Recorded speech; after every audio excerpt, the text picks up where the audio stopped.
করে ঠিক নাই, হ্যাঁ, তারপর কথাবার্তা মিষ্টি মিষ্টি প্রলোভিত টানতেছে, সিডিউস করতেছে, তখন তো একটা ছেলে মানে মিসগাইডেড হইতেই পারে, স্বাভাবিক। ছেলেরও দোষ আছে, কিন্তু অবশ্যই এখানে মেয়েরও দোষ আছে।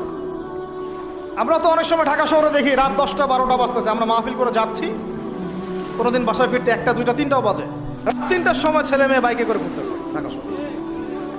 ওই মেয়েটার কি বাসায় বাবা নাই, ভাই নাই, কোনো স্বামী বা কেউ নাই, মাহারাম কেউ নাই?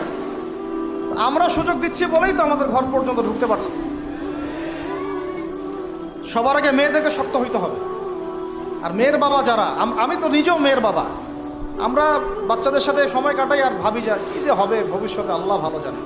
কিভাবে মেয়েকে মানুষ করব, কিভাবে সতীত্ব রক্ষা করবে আমাদের মেয়েরা। যা চলতেছে অনেক মাদ্রাসার মেয়ে পর্যন্ত নষ্ট হয়ে গেছে। আপনারা জানেন না তো, আমরা জানি কথা। মাদ্রাসায় পড়ুয়া বহু মেয়ে নষ্ট হয়ে গেছে। যতদিন পর্যন্ত এদের হাতে মোবাইল ফোন ছিল না, ইজ্জত ঠিক ছিল। মোবাইল ফোনটা যখনই ঢুকেছে, ইজ্জত নষ্ট হয়ে গেছে বহু মেয়ের। আমি এরকম জানি, বলতে চাচ্ছি না। যাই হোক, ওই জায়গায় আসেন, ওই ছেলেটা তখন 100 স্বর্ণমুদ্রা অর্জন করেছে, কষ্ট করে আর্ন করেছে। যে আপনাদেরকে বলে যে নিজের পায়ে দাঁড়াও, তারপরে তোমার সাথে রাজি। সে অনেক কষ্ট করে 100 স্বর্ণমুদ্রা অর্জন করে মেয়ের কাছে গিয়েছে, চাচাতো বোনকে বলেছে যে স্বর্ণমুদ্রা নাও, এখন বলো তুমি রাজি না। সে মেয়ে বলছে হ্যাঁ ঠিক আছে। তো এখন দুজনের মধ্যে যা হওয়ার তাই হচ্ছে, অ্যাডাল্ট আপনারা সবাই বুঝেন। কিন্তু এখন মূল যে কাজটা, স্বামী স্ত্রীর যে মূল মিলন, এই মিলনটা করার জন্যে সেই ছেলেটা বসছে। হাদিসের মধ্যে আসছে এভাবে, দুই পায়ের মাঝখানে বসে পড়ছে ছেলেটা, এখনই জাস্ট শুরু করবে। তখন ওই মেয়েটা বলে উঠছে যে হে আল্লাহর বান্দা, আল্লাহকে ভয় করো, আমি আমার সতীত্ব কখনো নষ্ট করি নাই, তুমি আল্লাহকে ভয় করো। এই কথাটা যখনই বলছে, তখন ওই ছেলের মনের মধ্যে এমনভাবে একটা রিয়াকশন জন্ম নিয়েছে, আল্লাহর পক্ষ থেকে এমন একটা নূর আর হেদায়েত চলে আসছে, ওই অবস্থা থেকে ছেলেটা উঠে চলে গেছে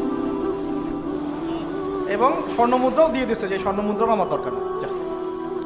এবার সেই গুহার মধ্যে বন্দি অবস্থায় আল্লাহর কাছে হাত তুলে দোয়া করতেছে, আল্লাহ তুমি যদি জানো ওই কাজটা আমি তোমার সন্তুষ্টির জন্য করেছিলাম, আজকে আমাকে এই সাক্ষাৎ এই মওতের হাত থেকে বাঁচাও। সাথে সাথে এই পাথর সরে গেছে। আমি এই কারণে বললাম, যদি আমি জেনা থেকে বেঁচে থাকতে পারি, ইনশাআল্লাহ তাআলা আল্লাহ পাক সাক্ষাৎ মৃত্যুর মতো এই আযাব থেকেও, বিপদ থেকেও আল্লাহ বাঁচাতে পারে। এটা একটা হাদিস, সবাই মনে রাখবেন। দ্বিতীয় একটা বলি, এটা আমাদের সব বিবাহিতদের জন্য। আজকে তো বিবাহিতরাও অভাব নাই। আর আমি আশ্চর্য হয়ে যাই যে বিবাহিত একটা ছেলে, বিবাহিত একটা পুরুষ তার স্ত্রীকে এভাবে বেহায়ার মতো কিভাবে সবার সামনে শো করতে পারে। বিয়ে আপনি করলেন, মোহর আপনি দিলেন, সম্পদ আপনার, তার সতীত্ব আপনার, তার সম্ভ্রম আপনার, আপনি নিজে কেন ওকে এভাবে সবার সামনে উত্থাপন করতেছেন? টিকিট আপনি কাটলেন, সিনেমা সবাই দেখবে, ব্যাপারটা এরকম। কি অবস্থা! আবার কোনো ঘরে দেখা যায় স্বামীরা কন্ট্রোল করতে চাচ্ছে, কিন্তু মেয়ে বা স্ত্রী কন্ট্রোলে থাকতে চায় না। স্বামীকে বলে তুমি বেশি হুজুর হয়ে গেছো, বেশি হুজুর হয়ে গেছো। এই যুগে এগুলো চলে, এটা আধুনিকতার মডার্ন যুগ। এই করতে করতে আমাদের সমাজে পরকীয়া ছড়ায় পড়ছে। এখন এই পরকীয়া বলতে কি হাদিসটার কথা মাথায় আসছে। আল্লাহর নবী সাল্লাল্লাহু আলাইহি ওয়াসাল্লামের একজন সাহাবী, মহিলা সাহাবী, কি সাহাবী বলেন? এরকম ঘটনা 2-1টা ঘটেছে, আমি একটা বলতেছি খালি। মদিনা মহিলা সাহাবী, কোনো একভাবে এরকম একটা অঘটন ঘটে গেছে। মানুষ তো হতে পারে, মানুষ তো পাপ করবে, তাই না? হতে পারে। এখন তিনি গর্ভবতী হয়ে গেছেন। নবী সাল্লাল্লাহু আলাইহি ওয়াসাল্লামের কাছে এসে বলছেন, ইয়া রাসূলুল্লাহ তাহহিরনি, আমাকে পবিত্র করেন, আমি অনেক বড় অন্যায় করে ফেলেছি। নবী সাল্লাল্লাহু আলাইহি ওয়াসাল্লাম মুখ ঘুরিয়ে নেন, মুখ ঘুরিয়ে নিয়ে বলেন যে বাসায় যাও, তওবা করো, আল্লাহ মাফ করে দিবে। নবীজি শুনতে চাচ্ছেন না, কারণ শুনলে কোর্টে মামলা আসলে তো বিচার করতে হবে। তিনি বলছেন যে বাসায় যাও, বাসায় যা আল্লাহর কাছে ইস্তেগফার করো, আল্লাহ মাফ করে দিবেন। আবার এদিক দিয়ে ঘুরে আসে, ইয়া রাসূলুল্লাহ আমাকে পবিত্র করেন, আমি অন্যায় করে ফেলেছি। এভাবে কয়েক দফার পরে নবীজি বলছেন, তুমি কি অন্যায় করেছো? এমন কোনো কাজ কি তুমি করেছো? সুরমা দানিতে সুরমা নেয়ার সময় আমরা যেভাবে নেই, এরকম কোনো কাজ কি তুমি করেছো? মানে উনি শব্দটা উচ্চারণ করলেন না মুখ দিয়ে, একটা এক্সাম্পল মিসাল দিয়ে বুঝালেন। তুমি কি এরকম কোনো কাজ করেছো, অ্যাডাল্ট্রি কোনো কাজ করেছো? তো তিনি বলছেন হ্যাঁ আমি গর্ভবতী হয়েছি।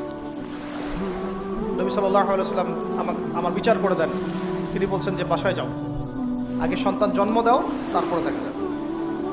সন্তান জন্ম হলো, সেই মহিলা আবার এসেছেন সাহাবী, ইয়া রাসূলুল্লাহ আমার বিচার করে দেন। বলছেন সন্তান জন্ম হয়েছে, হ্যাঁ এখন সন্তান কি করে, দুধ পান করে, দুধ পান করাও, 2 বছর দুধ পান করাও, তারপরে বিচার করে দেন। 2 বছর দুধ পান করা শেষ, সন্তান এখন শক্ত খাবার খেতে পারে, কোলে করে সন্তানকে নিয়ে আসছেন। নবী সাল্লাল্লাহু আলাইহি ওয়াসাল্লামকে বলছেন যে ইয়া রাসূলুল্লাহ এই যে আমার বাচ্চা দেখেন খেতে পারে, এখন একে আমার বিচার করে দেন। দেখেন তাদের পরকালের কনসেপ্টটা কেমন ছিল, তাদের পরকালের চেতনা কেমন ছিল। এবার নবী সাল্লাল্লাহু আলাইহি ওয়াসাল্লাম বলেন তোমাদের মধ্যে কে আছো এই বাচ্চার দায়িত্ব নিতে পারো? একজন আনসারী সাহাবী বলছেন আমি। বাচ্চা তার কোলে দিলেন, দিয়ে বলেন এই তাকে নিয়ে যাও, নিয়ে গিয়ে অমুক জায়গায় নিয়ে তাকে রজম করো। কি করো? রজম মানে কি ভাই? কোমর পর্যন্ত মাটিতে গেঁথে দিয়ে পাথর নিক্ষেপ করে, এই রজম করতে গিয়ে তার গা থেকে রক্ত ফিনকি বের হয়েছে, বের হয়ে কোনো একজন সাহাবীর, সম্ভবত খালিদ ইবনে ওয়ালিদ রাদিয়াল্লাহু আনহুর জুব্বার মধ্যে গিয়ে লেগেছে। তো তিনি কিছুটা তাচ্ছিল্যের স্বরে একটা বাক্য প্রয়োগ করেছেন, এটা কেমন হলো? মানে মানে কিছু বলেন নাই, জাস্ট একটা রিয়াকশন দিয়েছেন যে নবী সাল্লাল্লাহু আলাইহি ওয়াসাল্লাম এই কথাটাই বলতে চাচ্ছি আমি। তিনি বলেছেন হে খালিদ তুমি থামো, তুমি তাকে এভাবে করো না, আন্ডারস্টিমেট করো না। এই নারী এই অপরাধ করার পরে যে পরিমাণ ইস্তেগফার করেছে, আল্লাহর কাছে তওবা করেছে, তার একার তওবা যদি মদিনাবাসীর মধ্যে ভাগ করে দেওয়া হয় তাও কম হবে। এই ঘটনা একটা ঘটেছে, আরেকজন সাহাবীর সাথে ওই ঘটনা ঘটেছে, পুরুষ সাহাবী। নবীজি বলেছেন তোমরা তাকে তাচ্ছিল্য করো না, কারণ আমি দেখছি সে এখন জান্নাতে সাঁতার কাটতেছে। আর আমরা এই যে পরকিয়া, দেখেন পরকিয়া করলে, পরকিয়ার মাধ্যমে কেউ যদি ব্যভিচার করে ফেলে, নাউযুবিল্লাহ, তাহলে এই পৃথিবীতে বাঁচার অধিকারটা সে হারায় ফেলে। পৃথিবীতে কি হয়? বাঁচার অধিকারটা সে হারায় ফেলে। ঠিক কেউ যদি সমকামিতা করে, এই পৃথিবীতে বাঁচার অধিকারটা সে হারায় ফেলে। নবীজি স্ট্রেট বলেছেন ফাকতুলুল ফাইলা ওয়াল মাফউলা বিহি, যে করবে যার সাথে করা হবে দুটাকেই হত্যা করে ফেলো। কেউ যদি ধর্ষণ করে বাঁচার অধিকারটা হারায় ফেলে। কিছু পাপ আছে যেগুলো করলে তওবা ইস্তেগফার করা যায়, আল্লাহ হয়তো মাফও করে দিবেন, কিন্তু পৃথিবীতে বাঁচার অধিকারটা মানুষ হারায় ফেলে। এইটাকে আমরা এইভাবে প্রমোট করতেছি এখন। কে এগুলো নিয়ে ফিকির করে? এখন মনে করে যেটা তো আধুনিকতা। অনেকে ওয়াইফ, একটা শব্দ আছে ওয়াইফ সুইপিং, একজনের ওয়াইফকে আরেকজনকে দিবে, ওর ওয়াইফকে সে নিবে, রাত কাটাবে, নাউযুবিল্লাহ। এটা পশ্চিমা সভ্যতা থেকে আসতেছে, জানেন? চোখ কান খোলা রাখেন, আমরা নিজের অনেক ধার্মিক সাজার চেষ্টা করতেছি, কিন্তু সমাজটা নষ্ট হয়ে যাচ্ছে। এটাকে সংস্কার করার দায়িত্ব আমাদের। এর উপরে তো আবার বাণিজ্য আছে, মানে এটা তো বাণিজ্যিক একটা প্ল্যাটফর্ম হয়ে গেল। যত বেশি পারো বাণিজ্য করো, এটা উপলক্ষে অমুক ছাড়, এইটা উপলক্ষে তমুক, এইটা উপলক্ষে অমুক নাটক, এটা উপলক্ষে অমুক গান, এই উপলক্ষে অমুক সিরিয়াল, এই উপলক্ষে অমুক টেলিফিল্ম। এই যে বাণিজ্য, এগুলো কিন্তু কর্পোরেট জগতে যারা থাকে, এই কর্পোরেট সেকশনে মানুষের একটা বাণিজ্য, একটা দিবসকে কেন্দ্র করে বিশাল একটা বাণিজ্য করে আপনার ঈমান আমল কোথায় যায়? যাক, ওর পকেটে টাকা আসলেই হলো। আল্লাহ রাব্বুল আলামিন আমরা সবাইকে এই চলমান জাহেলিয়াতগুলোর বাস্তবতা বোঝার তৌফিক দান করুন। মানে ভিতরে ভিতরে ফোনে ছেলেমেয়েরা পর্ন দেখতেছে, আমার কথাটা বুঝেন। রাত্রেবেলা ভিতরে মনে করেন ছেলেমেয়েরা পর্নোগ্রাফি দেখতেছে। বেশি ভালো সাজার প্রয়োজন নাই, সবারই চোখে কম বেশি এটা পড়েছে। যারা অনলাইনে ঢুকেছেন, জীবনে একবার হলো তার চোখে পড়বে। এটা অনলাইনে ফিতনা, তাই না? পর্নোগ্রাফিও দেখতেছে। এদিকে পর্নোগ্রাফি দেখার মধ্য দিয়ে কি হয়? মানুষ পশু হয়ে যায়। একটা মানুষ যখন পর্নোগ্রাফিতে আসক্ত হয়, ওটা ছাড়া সে চলতে পারতেছে না। ওর সামনে আপনি 5 বছর 6 বছর একটা মেয়েকেও যদি দেন, ওকে ধর্ষণ করে রেখে দেবে।